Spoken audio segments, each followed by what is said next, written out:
नमस्ते दोस्तों, मैं अर्पित। आपने शायद सुना होगा कि छींक को रोकने से आपके स्वास्थ्य पर बुरा असर पड़ सकता है, लेकिन क्या सच में छींक रोकने से आपकी जान जा सकती है?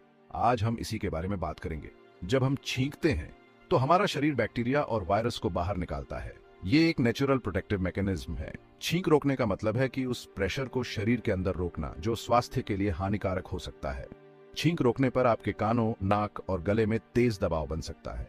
इससे ईयरड्रम को नुकसान हो सकता है, यहाँ तक कि कुछ मामलों में ब्लड वेसल्स फट सकती हैं या लंग्स को चोट पहुंच सकती है। हालांकि ऐसे मामले बहुत ही दुर्लभ हैं, लेकिन डॉक्टर मानते हैं कि छींक को रोकने से खतरा बढ़ सकता है, खासकर अगर किसी को पहले से हाई ब्लड प्रेशर या किसी अंग में कमजोरी हो। इसलिए अगली बार जब छींक आए तो उसे रोकने की कोशिश मत कीजिए। ये हमारे शरीर का नेचुरल तरीका है हमें स्वस्थ रखने का। तो दोस्तों, उम्मीद है अब आपको समझ में आ गया होगा कि छींक को रोकना क्यों खतरनाक हो सकता है। जानकारी पसंद आई हो तो लाइक और हमारे चैनल टेक अर्पित को सब्सक्राइब जरूर करें। धन्यवाद।